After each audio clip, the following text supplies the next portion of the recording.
Cada día frente al espejo era un combate entre el pasado y el presente, una guerra silenciosa donde me repetía que ya no era ese niño gordo y afeminado, que era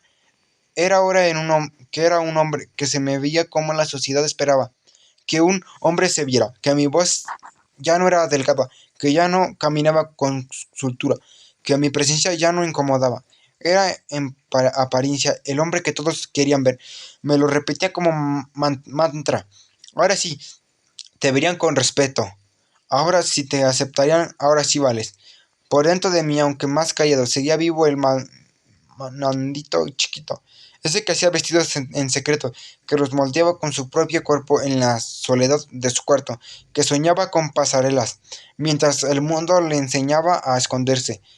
Ese niño nunca murió, solo aprendió a callar, a esperar su momento. Por fuera, por fuera me sentía completo, o al menos eso parecía, porque el éxito comenzó a llegar como una respuesta del universo a tanto dolor tragado en el silencio. Aprendí dos negocios. En el área del mueble me los tomé tan en serio que antes de cumplir 20 años ya estaba estableciendo y funcionando como si llevaran toda una vida abiertos. Compré 3 vehículos, no por vanidad, sino porque senté que cada logro era una cicatriz sanada, como si por fin estuviera construyendo algo propio, algo que nadie me podía quitar. Capítulo 7. Atracción con calor de hogar. No sabía por qué me sentía atraído por los hombres mayores. Era como si dentro de mí existiera una búsqueda desesperada de una figura que me mirara sin exigencias, sin juicio, sino con los ojos inquietos, inquisitivos, de una madre que me pudiera ser más hombre, o de un padre que ya no me había soltado de su mano sin decir adiós. Los chicos de mi edad eran espejos rotos que me devolvían la misma inseguridad que yo. Intentaba aterrar bajo las capas de éxito, músculos y ropa bien elegida. No me gustaba porque yo tampoco me gustaba en ellos. Me recordaban al niño que fui, asustado, callado, forzado a sobrevivir, a fuerza de esconderse. Pero los hombres mayores, ellos eran distintos. Había en ellos una pausa, una tranquilidad de que me contagiaba. No tenía urgencia por aparentar, por competir, por explicarse. Había una manera de caminar, de hablar, de mirar. Algo que me daba paz. Me hacía sentir que todo iba a estar bien, aunque no dijera nada. Quizás porque yo nunca tuve eso en casa. Nunca tuve a alguien que me dijera, estás bien, así no necesitas cambiar. Entonces llegó el amor. Yo tenía 17 años, 18 años. Él tenía 41. Era la primera vez que me sentí amado con condiciones, sin que me pudiera cambiar, sin tener que esconderme partes de mí. Con él no tenía que fingir que no me gustaban los vestidos, ni fingir una voz más grave, ni modificar mi forma de mirar. Podía ser Nandito así tal cual. Nunca imaginé que alguien pudiera amar lo que yo pasé, toda una vida odiando, que alguien me tocara con ternura, donde otros solo me señalaron con asco, que alguien me escuchara con paciencia, sin juzgar mis quiebres, mis vacíos, mis inseguridades. Por primera vez, el niño que soñaba en secreto se sintió visto, aceptado, protegido. Él no fue perfecto, claro, pero sí fue el justo lo necesitaba, para comenzar a reconstruirme desde el amor, desde un lugar donde no doliera ser yo, donde no tuviera que pedir perdón por existir. Ese amor me enseñó que todo lo que viene de los hombres tiene que doler, que también pueden acariciar, con también pueden abrazar, que también pueden sanar. Con Beto, esa ausencia se llenó. No me importó su edad. Lo que me importó fue cómo me hablaba, sin miedo, sin risa burlona, sin esa condescendencia con la que muchos tratan a los que tienen heridas viejas. Por primera vez alguien me tocó sin querer arreglarme. Me besó sin querer corregirme y ahí entendí algo. Que no buscaba amor, buscaba hogar. Un lugar donde poder dejar de actuar, donde no tuviera que caminar, midiendo mis pasos, mi vigilar, cómo movía las manos o modulaba mi voz, con el que podía dejar de ser una versión editada de mí mismo. Podía volver a ser ese niño que soñaba con hacer vestidos que le gritaran, pareces vieja, que se lo obligara a endurecer la voz o mirar con firmeza. Nunca le conté todo, pero creo que él lo supo, lo sentía, lo leía en mi silencio. A veces me miraba como si entendiera la parte de mí que ni yo mismo conocía del todo. Me abrazaba como si supiera que yo no necesitaba más que amor. Necesitaba descanso, y aunque nuestra historia tuvo fecha de caducidad, fue un amor verdadero, profundo y sin adornos, un amor que no me pidió explicaciones, un amor que me devolvió la dignidad de ser quien soy. Beto, si un día lees esto, ten por certeza que te amaré toda la vida. No sé si lo supiste del todo, si alcanzaste a imaginar lo que significaste para mí, pero contigo fue la primera vez que sentí paz. Fuiste mi primer hogar, el primer refugio donde me juzgaron ni me señalaron, solo me abrazaron, porque en un mundo que me obligó a disfrazarme, tú fuiste el único que me dejó estar desnudo, literal y emocionalmente, y eso nunca se olvida. El amor no siempre es como la pintan. No es solo mariposas, flores y finales felices como en las películas. El amor, cuando es real, es crudo, es honesto y a veces hasta incómodo. Es lo más bello que existe, sí, pero también lo más doloroso. El amor te eleva, como nada en el mundo. Te hace sentir visto, valioso, invencible. Pero también puede romperte en silencio. Desarmarte por dentro sin que nadie lo note, porque amar implica entregarse, bajar las guardias, dejar que alguien vea tus partes más frágiles. Incluso que seas que tú mismo odias. Y cuando has crecido sintiendo que no mereces ser amado, cuando te enseñaron que había algo malo en ti, el amor duele el doble, porque no sabes cómo recibirlo, sin miedo, sin pensar que en cualquier momento se va a acabar o ya va a convertir en otra cosa. Ya lo volví. Amé con todo mi corazón, amé con el cuerpo, con el alma, con el niño que según lloraba por dentro. Y que solo quería que alguien se quedara, pero el amor también me mostró que no todo que sostiene solo con sentir, que no basta con querer, que hay heridas que ni si no se sanan, terminan saboteando todo lo que bueno es que no cruza, y terminan saboteando todo lo. Y ahí entendí que el amor más importante no es el que te dan, es el que logras darte tú cuando nadie más lo hace. Capítulo 8. La dependencia emocional como un vicio. Recuerdo tener 24 años. Estaba en la facultad de medicina. Suena contradictorio, lo sé, porque lo único que soñé de niño era ser diseñador. Pero ahí estaba yo, entre los libros de anatomía, batas blancas y clases de fisiología. Hablar sobre la moda me causaba ansiedad, vergüenza, me hacía sentir expuesto, vulnerable, como si al decirlo estuviera confirmando lo que llevaba años intentando esconder. Era como, era como si aún tuviera la voz de mi madre, de los maestros, de los compañeros, taladrándome en la cabeza. Eso no es de hombres. Así que elegí el camino que parecía correcto, el que la sociedad aplaudiría, el que había de sentir orgulloso a lo que me rodeaba. Medicina.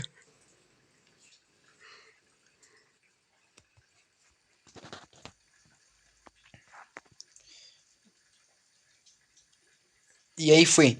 Y fue ahí, justo en ese ambiente donde descubrí algo que me estremeció dentro de mí, mismo colectivo. También existe homofobia, incluso entre nosotros, lo que sabemos lo que es esconderse, callar, fingir. También existe ese rechazo inconsciente, disfrazado de chistes, de silencio, incómodos, de miradas que juzgan.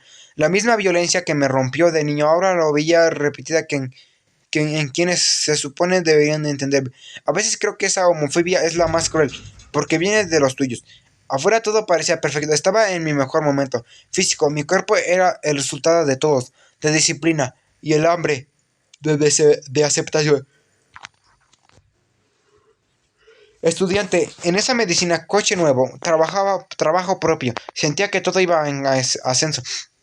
Lo que estaba logrando, o por lo menos eso quería, porque fue entonces cuando conocí a alguien, un hombre que llegó como un susurro en medio del ruido. Y ese sería el detonante de mi propia autodestrucción.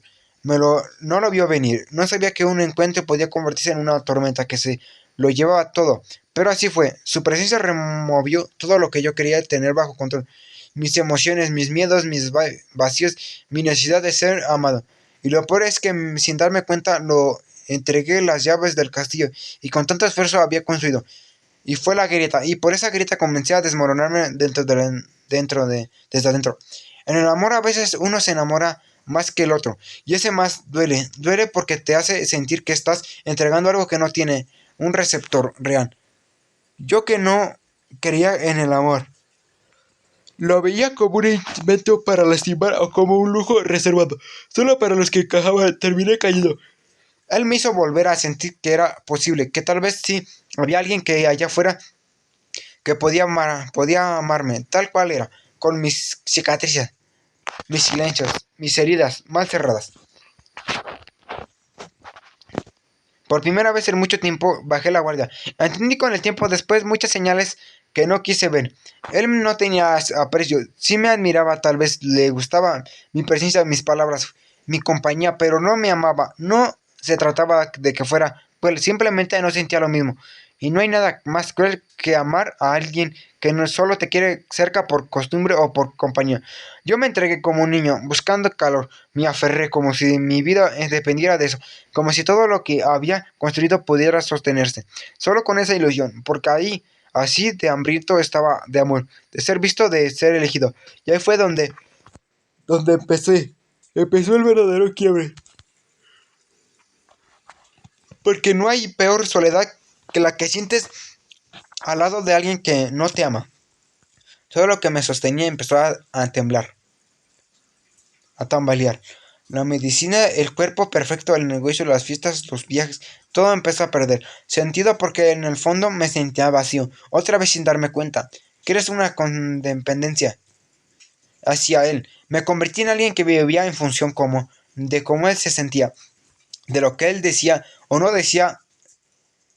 Me levantaba pendiente de sus mensajes, de su silencio, de cualquier gesto que me diera la falsa seguridad de que me quería, como si mi valor me midiera por su atención. Me convertí en un satélite girando alrededor de su mundo, esperando una luz, un te extraño, una caricia que me dijera que no estaba imaginando todo. Lo peor es que no era feliz, pero tampoco podía irme. Senté que si me alejaba me iba a desmoronar, porque había puesto tanto de mí en esa relación que creí que si se acababa yo también me acababa. Empecé a perderme en el deje de escucharme, de cuidarme, de reconocerme, dejé de ser yo para convertirme en lo que creía que él necesitaba. No quería que se fuera, aunque en el fondo sabía que ya no estaba. Tenía miedo, miedo del abandono, miedo al quedarme solo, miedo al volver a ese lugar oscuro que ya no conocía demasiado bien. Así que toleré cosas que no debía, me tragué mis emociones, minimicé mis necesidades, era una versión rota de mí. Aunque vivía con la esperanza de que un día despertara y se diera cuenta que yo era suficiente, pero ese día nunca llegó. Y así como la dependencia va quitando toda tu vida de poco, no de golpe, te va entrenando con sutileza hasta que te das cuenta que ya no estás ahí, que al que miras en el espejo es solo una sombra de lo que fuiste. Y el mejor es que yo pensaba que había rescatado y terminé hundiéndome más. Duró poco menos de un año, pero fue suficiente para destruirme por dentro, para darme cuenta que mientras yo buscaba amor, él buscaba placer carnal en otros lados. No necesitaba que me lo confesara, lo sentía en la forma en la que me dejaba en visto, en la manera en que ya no me miraba igual, en el desinterés disfrazado de cansancio. Me aferré a una relación que ya no existía porque me daba miedo volver a estar solo, porque me aferraba a los momentos bonitos como si eso pudiera compensar todo lo que me estaba tragando. Había noches en que me abrazaba por la espalda y aún así sabiendo que horas antes había estado con otro. Me conformaba con eso, con una acaricia de lástima, con una compañía que ya no era mía. Sentía que lo perdía, pero uno más fuerte. Era la sensación de que me estaba perdiendo a mí. Cada vez que lo perdonaba, cada vez que me hacía de la vista gorda, era una traición, más que a mi propia dignidad. Y es, y es que no hay nada más triste que darte cuenta que estás convirtiendo en el tipo de persona que juraste nunca ser, alguien que se arrastra por migajas de afecto, y me preguntaba, ¿qué tengo de malo? ¿Por qué no soy suficiente? ¿Por qué siempre termino queriendo más de quien no puede darme nada? Y la respuesta, aunque me costó aceptarla, no era del que no me quisiera, era que yo no me quería lo suficiente para irme. No necesitaba una relación larga para marcarte el alma. El alma. Veces basta con meses, con días, con momentos, y ese casi año fue suficiente para enseñarme que no se puede construir amor, donde solo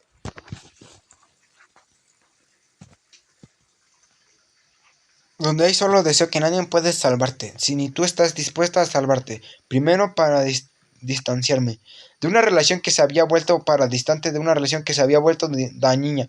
Tomé decisiones drásticas como dejar la escuela, el gimnasio. La codependencia puede llevarnos a extremos impensados, afectando áreas fundamentales de nuestra vida. Es común que un intento por romper con una relación tóxica, las personas se alejen de entornos y actividades que antes eran significativas para ellas. Este tipo de decisiones, aunque difíciles, a veces se perciben como necesarias para recuperar el control y la autonomía personal. Reconocer la necesidad de establecer límites y priorizar el bienestar propio es un paso crucial en el proceso de sanación. A veces el amor que creamos sentir está tan contaminado por el dolor de la costumbre, de la idealización y simplemente el miedo a estar solos, que no cuesta distinguir si es amor real o solo una mezcla de carencias emocionales. Quedarme mudo fue una realidad al principio de una gran respuesta, porque cuando algo nos confronta tanto que nos deja sin palabras es porque tocó justo el nervio más profundo. Tal vez no estaba enamorado de él, sino de la idea de lo que podría haber sido o de lo que sentía contigo mismo. Cuando él estaba cerca, incluso si te hacía daño. Y eso no es amor, es una necesidad no resuelta. 4 años, 4 malditos años me costó superarlo. 4 años en los que parecía que todo estaba bien por fuera, pero por dentro era otra historia. No fueron 4 años de continuo, de llanto ni de crisis abiertas. A veces el dolor se disfraza de calma, de rutina, de silencio. 4 años en los que ya me esforcé a sonreír, a trabajar como si nada, a decir, ya lo superé, mientras me tragaba las ganas de buscarlo, de escribirle, de saber si al menos se arrepentiría, pero nunca lo hizo, y yo en el fondo tampoco quería que regresara, quería que doliera menos, que quería que lo que había vivido no se sintiera tan sucio, tan usado, tan jodidamente triste. Me tomó 4 años de dejar de esperar un mensaje, una explicación, una disculpa de que nunca iba a llegar. 4 años para volver a mirarme al espejo y reconocerme, no como el hombre perfecto de la que la sociedad aplaude, sino como este niño aún tiene sueños que sigue teniendo.